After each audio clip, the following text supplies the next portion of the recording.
여러분 안녕하십니까?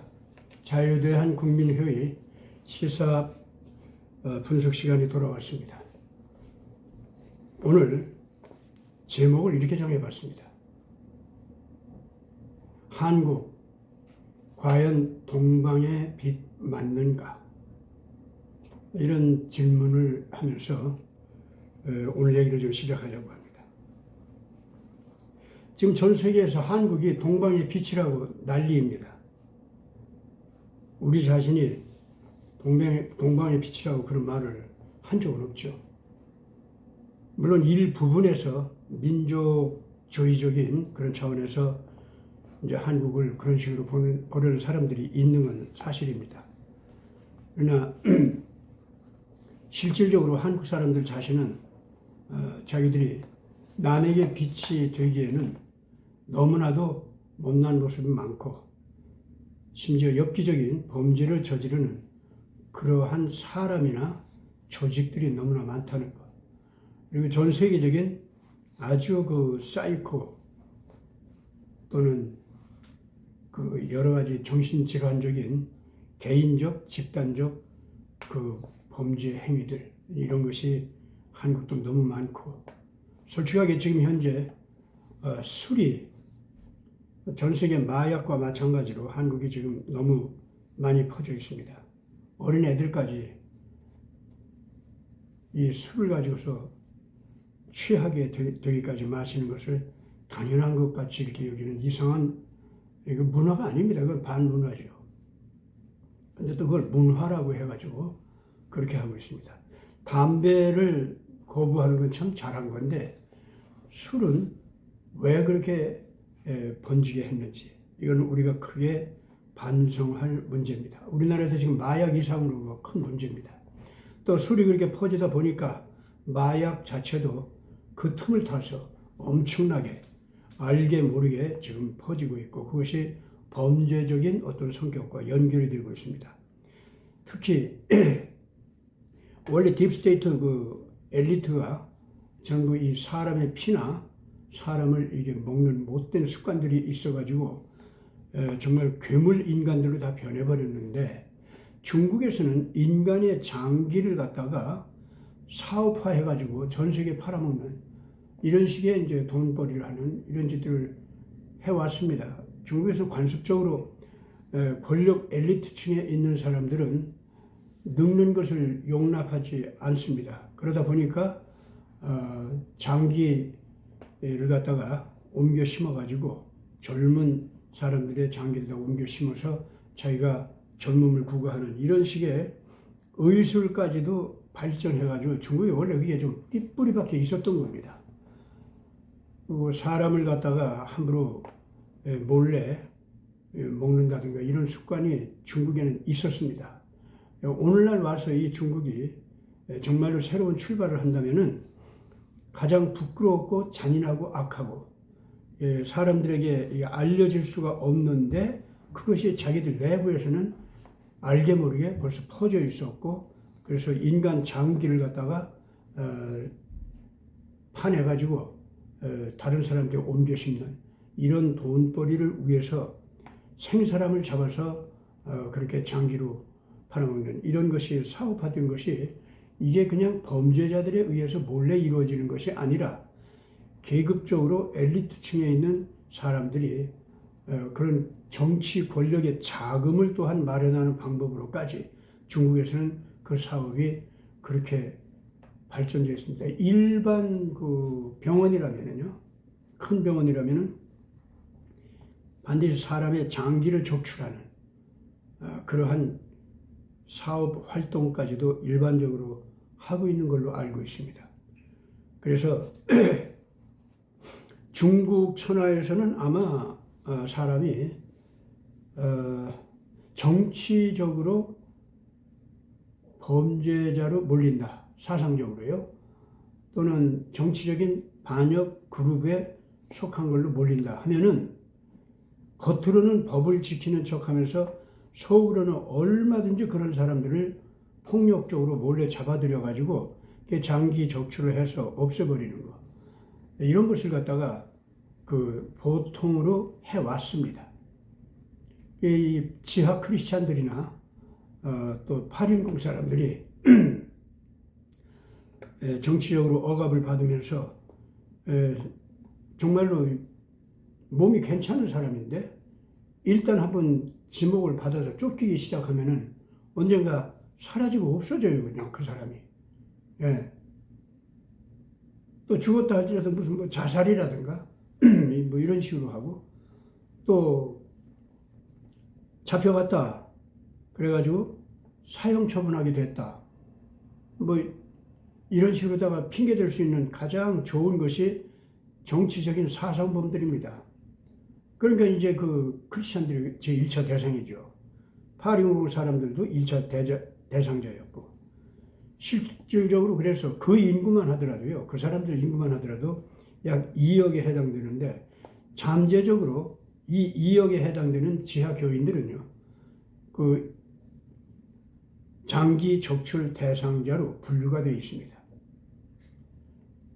그런 사람들 숫자가 2억이 된다는 것만으로도 얼마나 소름 끼치고 무섭습니까? 뭐 14억 인구 가운데서요. 중국이 그런 사회가 됐다는 거 이건 무서운 얘기죠. 근데 농민공이 아무리 못 되더라도 지금 현재 중국에서 4억 정도는 됩니다. 그 중에서 1억 5천만이나 이런 정도가 되면은요. 벌써 이거 굶어 죽는 것을 걱정해야 할 만큼 먹이거리가 없죠. 뭐 그 옛 사람들도 농민공이라면 먹는 것 자체가 아주 불편하고 농민공이라는 게 뭡니까? 원래 농촌에 있는 사람들인데 거기서 먹고 살 수가 없어서 무조건 도시로 나온 사람들 아닙니까? 노동자 품팔이라도 해서 먹고 살겠다고. 그렇게 되다 보니까 이런 사람들은 중국 안에서 제대로 생존을 허락을 받을 수 있는 사람들이 못 됩니다. 정치에서 규정하기로는 그 사람들은 농민으로서 살아가도록 그렇게 되어 있습니다. 농민으로 살아가면은 어느 지역 어디에서 어떻게 무슨 농사를 지면서 살아야 된다. 뭐 이런 식으로 되어 있는데 그런 사람들이 거기를 못 살게도 벗어난다? 그러면 그때부터 그 사람은 생존권이 박탈됩니다. 그래서 도시로 나오지 않습니까? 그러면 이 사람들은 그때부터 그 사회에서 정상적으로 돈을 벌어서 살 수 있는 사람들이 아니에요. 언제든지 어디서든지 무슨 죄를 올가매든지 간에 또는 몰래 잡아 채트린다든가 그래가지고 장기 적출해서 처분하는 거 그런 대상이 되는 겁니다. 농민공들이. 그래가지고 중국에서는 자기들끼리 쉬쉬하면서 부끄럽기도 하고 무섭기도 하고 또 정부에서 그런 거 함부로 말하면은 무조건 잡아가고 그러기 때문에 함부로 말도 못하고 그러지만은 사실은 중국 사람들은요 언제나 잠재적으로 내가 공산당이나 공안국 비위를 거스렸다가는 언제 어떻게 잡혀서 장기 적출을 당할지 모른다. 무슨 뭐 정식 재판을 받고 그런 게 아니에요. 장기 적출을 당한다. 그래서 뭐 사라졌다. 뭐 이런 식으로다가 처리되는 경우가 너무나 많은 거예요.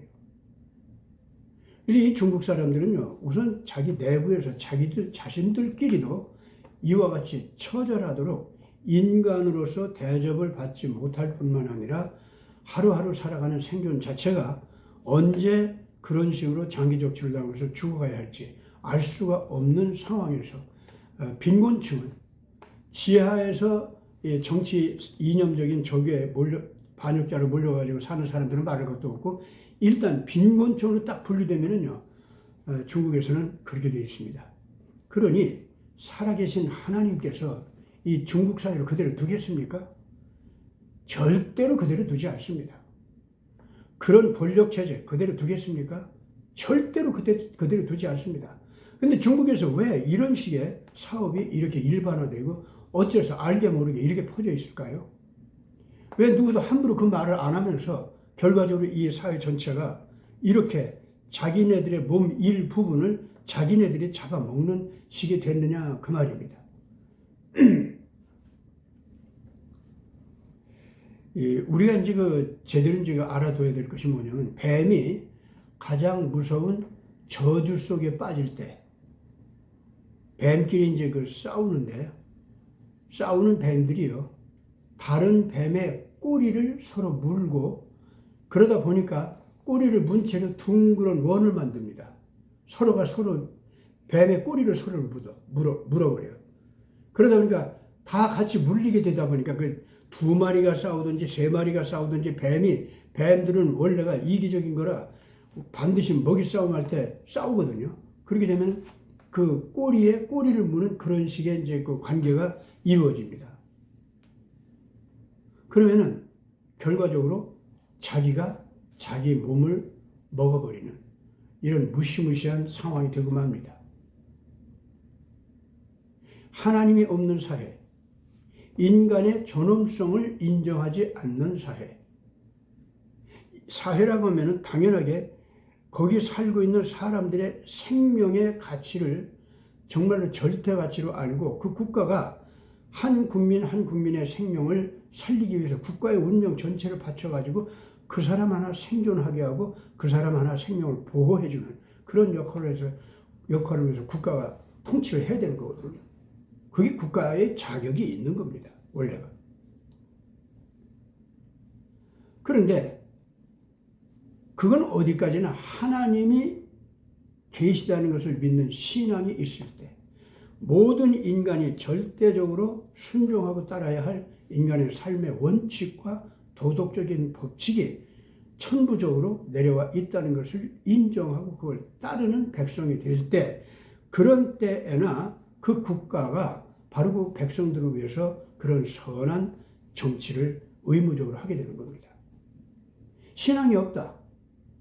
인류가 보편적으로 따라야 할 도덕적인 법칙이 없다. 어떤 법칙이 있고 질서가 있다면은 거기 모여 사는 사람들끼리 서로 계약 관계를 맺어서 그 약속을 지키는 것, 그 범위 안에서 생존 경쟁을 하고 그 범위 안에서 생존에 다툼질을 하더라도 해야 된다 이거죠. 이런 식의 사상, 이런 식의 이념을 갖게 되지 않습니까? 그러면은 반드시 그 사회는 그냥 악의 다툼으로 변합니다. 진화론적인 밀림이다 라고 하는 말이 있지 않습니까? 하나님이 없이 우연의 법칙에 의해서 모든 생명들이 진화하고 또 진화했다. 이런 식으로 주장하는 사람들. 그런 사람들은 삶의 마당이 뭡니까? 먹이 싸움터입니다. 생존 싸움터입니다. 강자가 이기는 약자는 먹잇감이 되고 그런 사회가 그게 바로 그 진화론적인 하나님이 없는 무신론적 진화론의 세계입니다. 그게 바로 그런 세계입니다. 그렇기 때문에 무슨 자유민주주의 이런 거 하더라도요. 이러한 하나님에 대한 신앙이 없고 인류가 보편타당한 원리가 있어서 생명을 걸고 그걸 지켜야 된다라고 하는 그런 천부적인 삶의 원칙을 인정하지 아니하는 사회나 국가는 반드시 이런 무신론적 진화론의 그 생태계가 되고 맙니다. 강자가 약자를 먹고 약자는 살아남기 위해서 강자한테 절하고 노예가 되고 그래서 강자에 의해서 약자의 생명의 길이도 마음대로 결정이 되는 거예요. 사는 거 죽는 거 결정돼야 되니까. 이것이 그렇기 때문에 그런 사회에서는 그런 신앙이 없다. 절대 도덕적인 원리가 없다. 이렇게 되면은 그리고 인간의 존엄성을 온 국가가 자기 운명을 걸고 한 사람의 생명의 생존권과 존엄성을 지켜줘야 된다는 이런 원칙이 없는 사회는 반드시 그런 약육 방식의 세계가 되는 겁니다. 거기는 자유민주주의 이런 거 있을 수가 없습니다. 헌법, 그건 얼마든지 강자의 이익을 위해서 뜯어 고쳐집니다. 강자가 약자를 노예로 삼기 위한 제도적인 장치 얼마든지 만들어갑니다.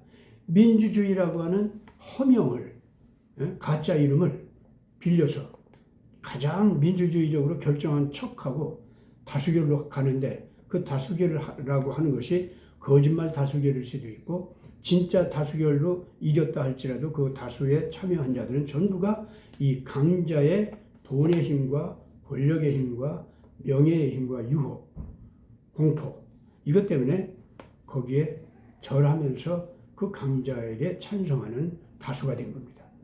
그런 다수결은 악마의 다수결이죠. 그리고 다수의 폭력이 됩니다.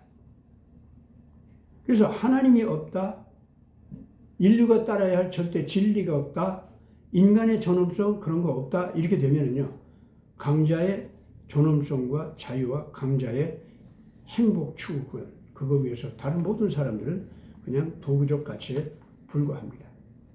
오늘 이걸 갖다가 명확하게 알아야 오늘 제가 설명하려고 하는 이 유럽 사회와 미국의 타락에 대해서 어느 정도 우리가 알게 됩니다.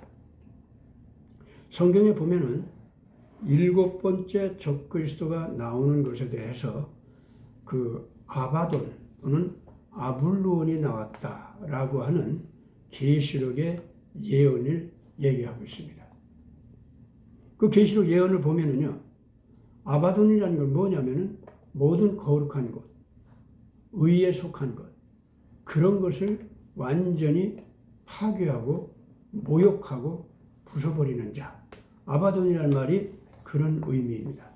근데 그런 자가 저 캄캄한 어둠의 세계, 그야말로 마왕이 지배하는 그런 지옥의 세계, 그 무저갱에서 나왔다, 이렇게 얘기합니다. 근데 그 무저갱에서 나올 때 어떤 일이 벌어졌냐면은 무저갱의 열쇠를 받은 저주스러운 영적인 사자가 있다는 겁니다. 그는 원래 하늘에서 빛나는 별이었습니다. 근데 거기서 타락을 해가지고 그만 땅으로 떨어졌습니다. 그게 악마의 천사가 됐는데 이 작자가 지옥의 문을, 무저갱의 문을 여는 열쇠를 가지고 있더라. 성경에 그렇게 나와 있습니다. 그래가지고 그 자가 이 무저갱의 문을 갖다 덜커덕하고 여니까 거기서 검은 연기가 막 쏟아져 나옵니다. 검은 연기가 나오면서 그 속에서 무시무시한 독벌레 같은 벌레떼가 나옵니다. 그러더니 그 모든 독벌레의 임금 또는 왕이라고 할 만한 아바돈이라는 이름을 가진 그런 마왕이 나왔다 그랬습니다. 이것이 예언적으로 나와 있는 걸 보면은 어느 시대 어느 현상을 얘기하느냐면은 다른 거 아닙니다. 식민주의로 가다가 제국주의, 이제 그 식민주의 욕심이 커져서 제국주의로 한 유럽 기독교 국가들 있죠. 이 사람들이 자기 욕심이 이제 식민지를 갖다가 개척하고 그래서 남의 나라 민족을 종살이 시키고 그 수탈 경제를 통해서 돈벌이하고 그래 이제 자원을 캐내가지고 또 이제 자기 나라 산업을 발전시키고 이제 이랬지 않습니까? 그럼 그 식민지에서는 완전히 그 노예 경제가 되니까 그 사람들의 먹고 사는 거, 그 사람들의 존엄성이 이제 아무것도 아닙니다. 마치 가축을 부려먹듯이 그 사람들을 그렇게 부려먹기 시작해요. 그러다 보니까 경제 구조가 완전히 어떻게 되느냐면은 인위적으로 식민지에서는 사람들이 굶어 죽어가는 그러한 무시무시한 경제 상황이 됩니다. 그리고 전 국제 관계는 끊임없이 그 강도들끼리의 싸움이요, 또 강도들한테 나라를 빼앗기지 않으려고 하는 그 나라와 강도 국가와의 싸움거리요, 또 어느 정도 독립을 쟁취했다고 하더라도 식민지 후보 국가들끼리 또 서로 사이가 나빠져가지고 또 싸우는 전쟁, 이래가지고 온 세계가 인위적인 굶주림과 인위적인 전쟁과 내란, 끊임없이 분열하고 싸우는 거, 이제 이런 식의 세계로 다 변합니다. 그렇게 하면서 하나님을 우습게 여기게 되고 인류가 지켜야 할 도덕적인 원칙 같은 건 없다 하는 세계가 되고, 강자가 되면 그게 최고고 강자의 꾀를 따라서 내가 거기에 편성해가지고 이익을 얻어야지, 이제 이런 식으로 살아가는 것이 퍼지게 되다 보면은 사회 전체가 어리석어지고 부패한 그 도덕이 다 땅에 떨어지고요. 남녀 관계는 그러니까 뭐 말도 못하죠. 그러니까 이제 여자들은 육체적으로 강한 남자들한테 노예화되죠. 성적인 놀이감이 되고 노동 노예감이 되고, 그래서 여자들은 사람 노릇을 못하게 됩니다. 모든 가정 안에서 어머니의 그 권위나 어머니의 자비로운 사랑의 힘이 다 없어지게 됩니다. 그래가지고 가정도 형편없이 문란하고 다 타락하게 되고 지옥같이 되는 거죠.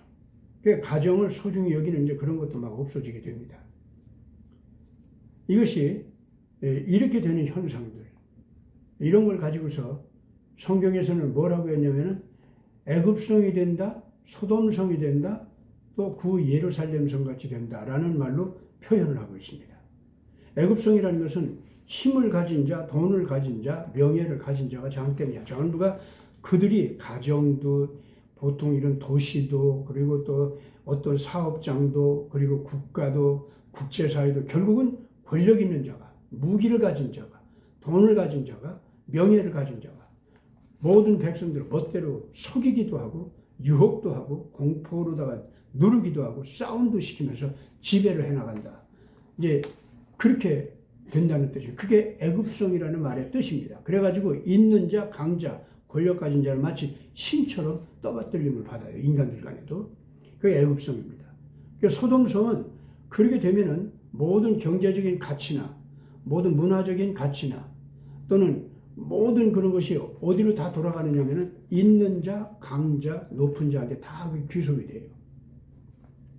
그래가지고 그 작자가 절대 다수로 많아진 노예 계급의 사람들을 갖다가 완전히 자기 노예로 가지고 놀기 위해서 이 사람들한테 한 손에는 이 공포로 협박을 하고 다른 한쪽은 뭐 먹을 만한 거 이거 날름날름 주면서 거기에 매이게 하고 이런 식으로다가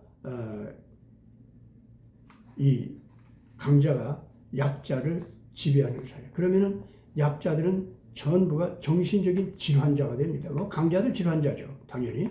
그런데 약자들도 피해망상증에 걸리기 시작하면서 서로 자기들끼리 경쟁하고 미워하면서 분열을 하면서 결국은 다 정신병자같이 돼요. 일종의 집단 최면에 걸리는 거죠. 뭐 하나님은 없고, 예. 절대 진리도 없고, 그런 게 인간의 존엄성 같은 것도 없어. 인간으로 태어난 것이 아주 형편없이 더럽고 지저분한 늪 속에 태어난 독벌레같이 서로도 그렇게 여기게 돼요. 서로가 서로를 잡아먹는 독벌로 여기고 노리고 바라보게 되고. 그러니까 하류층에서 지배층한테 복종하면서 사는 사람들끼리도 극골이고 상류층에서 남을 먹는 재주 피우는 그 작자들끼리도 관계가 다 그런 겁니다. 이렇게 되면은 그 가운데서 가장 악하게 성공한 자, 영웅, 지능적으로 그 악을 저지르는데 가장 능한 자, 아주 잔인하고 무섭게 짝이 없는 폭력을 지배하는 자, 이제 이런 자들이 등장하게 되죠. 그래가지고 그것이 아바돈 노릇을 하는 겁니다. 이런 자들이 이제 나타나면은 세상에는 거룩한 것, 의에 속한 것, 이런 것은 다 파괴되고 맙니다. 빌딩을 아무리 많이 지어도 이 사회 인프라를 아무리 기가 막히게 잘 깔아놓고 어쩌고 한다 하더라도 그건 전부가 지배를 위해서요, 계급적 이익을 위해서요, 그리고 모든 사람들을 편리하게 그 공포에 떨고 그 죽음 속으로 처리하기 좋은 인프라에 불과합니다. 사회 번영을 위해서 하는 것 같아도 다 그렇게 되는 거예요. 그렇게 되면서 그러면 이제 그렇게 된 상태 속에서 사람들은 공포감으로 몰아가지고서 이제 반발이 터지거든요. 그래서 공포감으로 몰아가면서도 그 재미를 느끼도록 유치하고 더럽고 타락한 짐승 같은 쾌락에 빠지도록, 그래서 인간들을 완전히 그냥 그 어리석은 벌레처럼 변하게 만드는 거예요. 이것이 소돔성의 모습입니다. 그리고 이제 그걸 갖다가 옳다 하는 자. 요새 뭐 보면은요, 교회 안에서도 이제는 좌파 우파 내가 옳다 네가 옳다 서로 내가 옳다 네가 그러다 하는 이런 일방적인 주장은 그 서로도 듣기 혐오스러운 게 이제 그런 소리는 좀 하지 말고 주장이 서로 다르면은 다른 대로 어떻게 서로들 그 적당한 선을 그어서 좀 다투지 않고 이렇게 잘 지내볼 수 있도록 그런 식으로 한번 해봐야지. 교회라고 하는 곳에서 하는 얘기가요, 그런 식의 논리를 가지고 얘기한다는 거예요. 그래서 예수님의 그 모든 가르침을 그런 식의 해석을 한다는 거예요. 좌파라고 한 그 목사들은 다 그 꼴이죠. 예. 성경을 신화로 여기거나 성경을 그냥 옛날 상당히 우리 사고력이 발전하지 못했던 시절에 그 조상들의 그 유치한 논리나 사고방식, 이제 거기에서 봤던 내용들, 그거 이제 이렇게 발전한 시대에는 다 그거 이제는 좀 없애야 될 거 아니냐. 그러나 옛날 것이 같이 있으니까 그걸 없애지는 말고 오늘 우리들에게도 이용할 만한 새로운 해석을 우리가 해주자. 이것이 이제 좌파 신학이라고 하는 건데, 이 오늘날 그런 식으로 교회를 풀이하면서 화려뻑쩍지근한 엔터테인먼트, 아주 구경거리 많고 들을 거리 많고 뭐 이런 식의 예배, 이쪽으로 가는 교회들이 그런 짓들을 하고 있습니다. 그런 것은요, 우리 교회가 가면은 김일성도 너무 좋아서 허허거리고 좋아하고, 김정일 따위도 우리가 설득해가지고 우리하고 서로 타협해가지고 교회하고 같이 화해하면서 지나갈 수 있다고, 우리 그렇게까지 할 수 있는 지도력이 있어. 그게 선교 아니겠어? 이런 소리를 아주 보수파 목사라고 하는 사람들이 그런 소리를 하더라고요. 뭐 이름 얘기하면 다 알만한 분입니다. 그런데 참 기가 막힙니다. 그거 교회 아니거든요, 그거는. 그걸 성경 제대로 믿는 것도 아니고요. 그러니까 이런 식으로 이 사회가 변화한다는 거예요.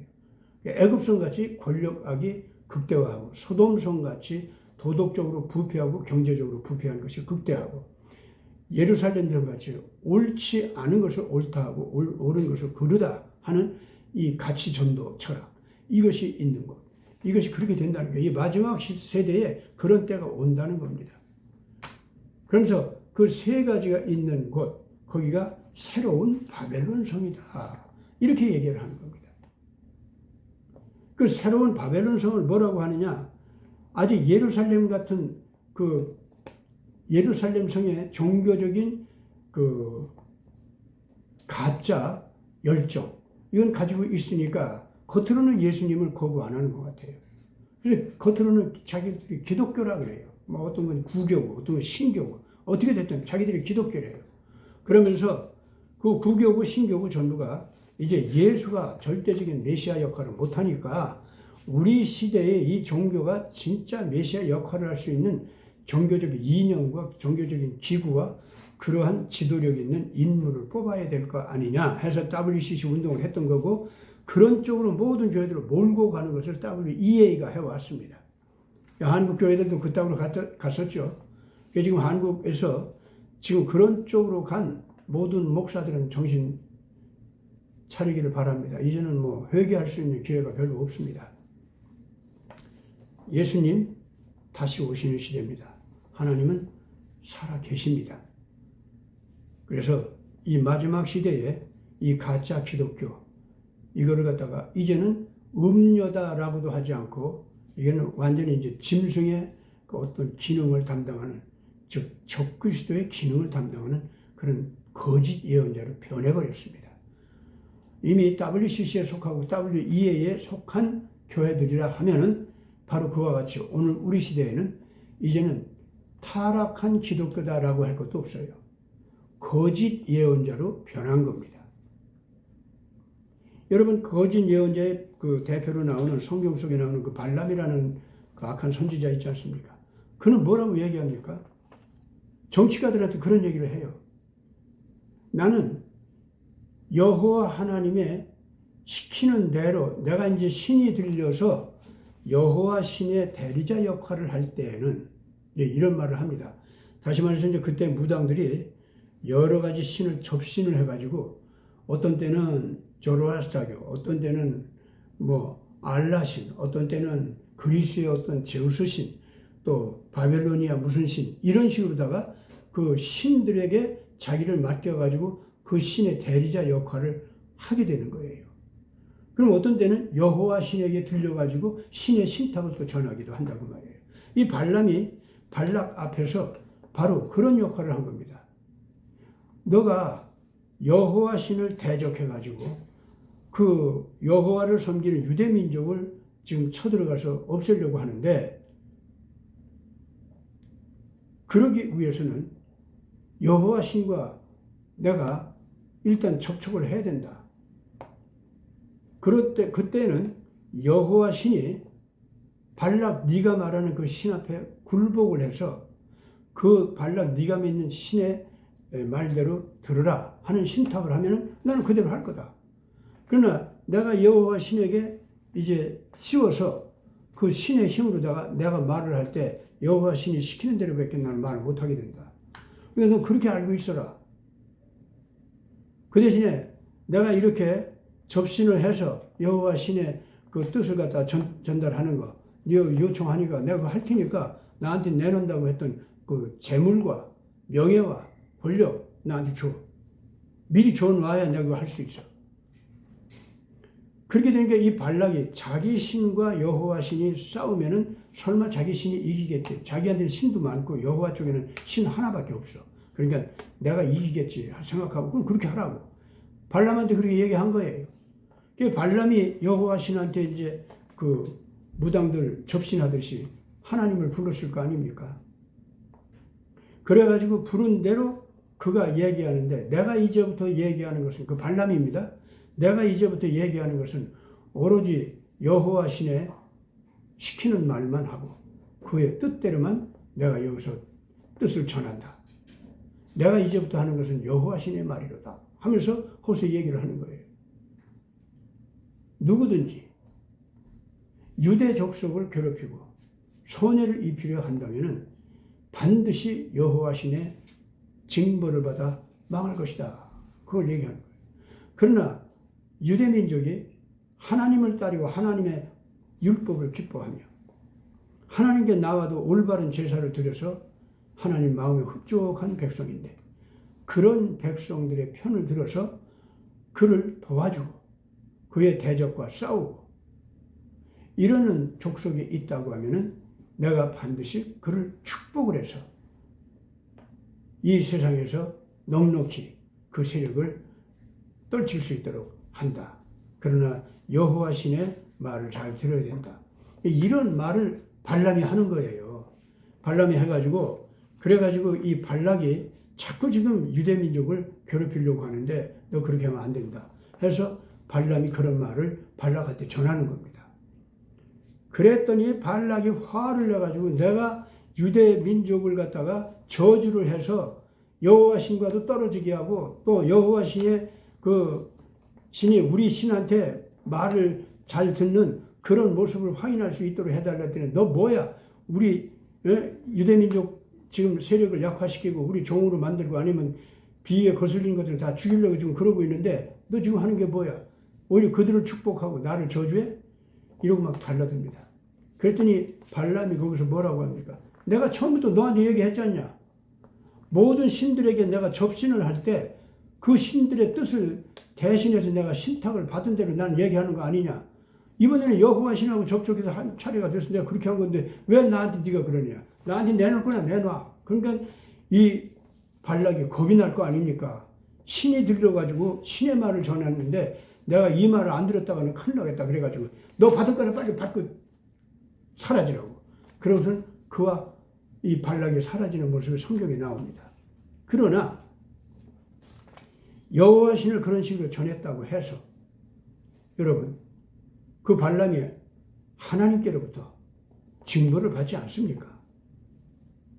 발람이 이런 따위 접신을 해서 이런 따위 예언을 하려고 길을 떠날 때 벌써 하나님께서 그 발람한테 증거를 보여주잖아요. 발람이 타고 가던 나귀가 말을 안 들어요. 앞으로 안 가려고 그래요. 그래서 채찍으로 때렸어요.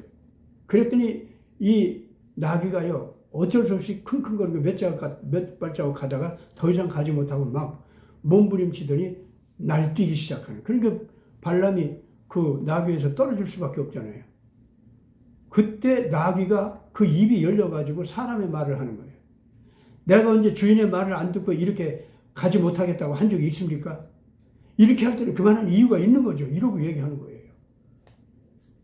그런데도 발람이 그 나귀를 갖다가 제쳐놓고서라도 여호와 신의 신탁을 받으러 갔는데 그 목적이 옳지 않은 동기에서 간 거 아닙니까?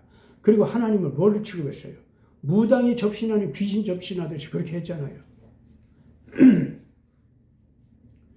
이 발람이 예언자라고 하면서 이런 자세를 가지고 이것을 하나님께서 본질적으로 저주를 해가지고 징벌을 이 발람한테도 내렸다고 그렇게 되어 있습니다.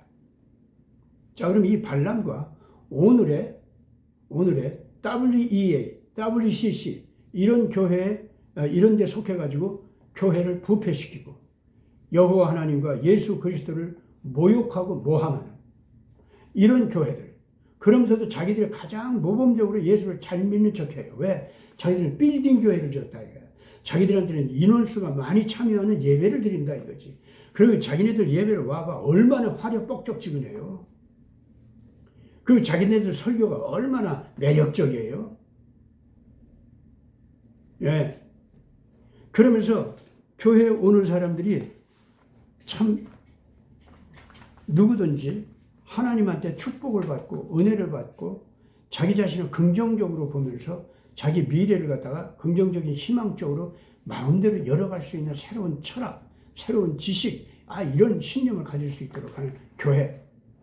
거기에서는요, 솔직하게 목숨을 걸고 정의를 위해서 투쟁한다든가 또는 사랑의 희생을 행해야 한다든가 이런 의무, 이런 책임 그런 게 없어요. 사랑을 행하긴 하는데 어디까지나 즐거워서 자기 즐거움을 위해서 하는 거예요. 합리적으로 계산해봐서 내한테 즐거움이 안 오고 손해가 오고 고통이 오고 이렇게 될 때는 그 손해와 고통이 어느 정도 자기에게 발전을 위해서 더 크게 야망을 실현시키고 부자가 되고 명예가 되기 위해서 잠시 동안은 그 당하는 그 고통이라고 하면 그건 즐거이 당하지만은 그게 아니고 무슨 뭐 사랑 자체를 실천한다, 의를 실천한다, 이제 그런 쪽으로 가는 게 아닌 거죠. 그러니까 이제 이런 식으로 설교를 하면서 이 사람들이 근본적으로 예수 그리스도의 십자가를 본질적인 실천 책임으로 여기는 것이 아니라, 그리고 십자가의 죽음 자체가 부활하게 하는 생명, 죽음을 이기는 생명, 그걸 준다고 하는 걸 얘기하는 것이 아니라 어디까지나 방법론상으로 보다 효과가 효율성이 좋은 방법으로 고난을 당하는 척하고 보여주는 수준, 이거는 한다 이거죠. 그러니까 예수님의 십자가도 어디까지나 고난을 당하는 척하는 이런 식의 예수님의 정치 연극으로 이렇게 해석하는 것도 또 있지 않습니까? 어떤 자들은 그러니까 그렇게 이 유럽에 퍼진 그런 내용인데 뭡니까? 예수님이 그때 십자가에서 안 죽었대요. 기절했다는 겁니다. 그래가지고 그때 당시에 요셉이나 아리마대 요셉이나 그 니고데모가 그 로마 당국한테 얘기를 잘해가지고 시체처럼 기절해 있는 예수를 끌어내려서 그래가지고 치료를 잘해가지고 망명을 했다는 겁니다. 유럽 쪽으로. 그리고 뭐 심지어 막달라 마리아하고 예수님하고 결혼했대요. 거기서 뭐 애를 낳고. 그 애들이 나중에 유럽 왕가의 왕이 되는 그런 영웅들이 다 됐다는 겁니다. 예수의 후손이. 그래서 유럽 천지가 기독교화 되는 것은 기독교에서 말하는 그런 교리적 예수가 아니라 실질적으로는 정치적 영웅의 기적을 베풀었던 예수의 혈손들, 혈연적 후손들, 그들이 유럽의 각 국가를 만들어가지고 유럽이 세계적인 강국이 됐다는 거예요. 그 구교 쪽에서도 신교 쪽에서도 바로 그 예수의 후손들이 황실을 이루어가지고 전 세계적으로 식민주의로 나가고 제국주의로 나가서 전 세계를 정복하고 이 예수의 제국을 그렇게 만들어 갔다는 거죠. 이런 식의 그 소문도 그냥 소문이 아니라 그게 일루미나티라든가 또 프리메이슨 그 속에서는요 자기들의 진짜 역사라고 그렇게 보고 있습니다. 예수는 죽은 게 아니라 기절했다. 그것을 그 예수 파벌의 사람들이 끌어내려 가지고 망명을 해서 유럽을 번성시켰다. 이렇게 그런 것들이 그런 나름대로 자기네들의 역사가 따로 있어요. 그걸 또 가르치고 그래가지고 프리메이슨이라든가 이 일루미나티 이런 걸 갖다가 계속 끌어왔습니다. 이제까지.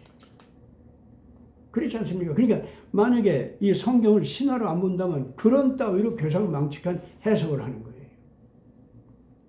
그러나 이런 무리들이 성경에서는 뭐라고 예언되느냐면은 전부가 아바돈, 이 세상의 거룩한 것, 이 세상의 올바른 것, 이런 것을 모두 붕괴하고 없애버리는 그런 자들이다. 이렇게 얘기를 하는 겁니다. 여러분, 우리가 이제부터 잘 알아야 됩니다. 성경에서 이 교회가 그 꼴로 가지 않습니까? 그 꼴로 가면은 드디어 유럽 사회가, 즉 기독교 사회가 신교 사회든 구교 사회든 전부가 뭘로 변하느냐면 제국주의 사회로 변한다고 했습니다. 이제 식민주의에서 제국주의로 가면은 그건 이제 짐승 사회로 이제 변하기 시작하는 거예요. 그런데도 아직 예수를 믿는 척해요. 그 백성들은 진짜 예수님한테 진짜 나오고, 다만 교회에서 가르치는 예수님이 전부가 정말로 참 십자가 그 자체의 정신을 제대로 살려서 이렇게 하려고 하는 교회가 아니죠.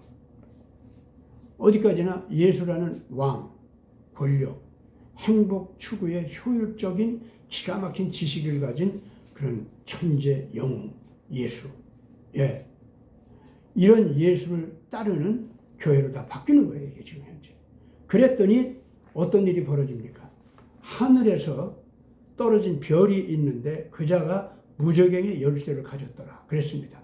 어떤 목사 또는 신학자다 그럽니다. 저는 그걸 갖다가 개인적으로 그 헤겔이라고 봅니다. 헤겔의 그 이성을 신으로 삼아가지고, 그래서 신의 이성에서 나오는 말, 사상, 가치관, 이것이 이 세계를 이끌어가는 역사적인 거대한 힘이라는 거죠. 그래서 이성의 신을 인정하는 그러한 헤겔 사상을 이제 유실론적 관념론이라고 하죠. 또 그런 그 신은 없다. 그래가지고 헤겔의 변증법적인 방법, 그런 식으로 역사를 발전시킨다. 이런 사람들은 무신론적 그 좌파 헤겔 사상이라고 그렇게 봅니다. 근데 그 무신론적 그 헤겔은 뭐를 낳았냐면은 공산주의를 낳았습니다. 또 유신론적 관념론인 그 헤겔주의는 어디로 갔냐면 나치즘을 낳았습니다.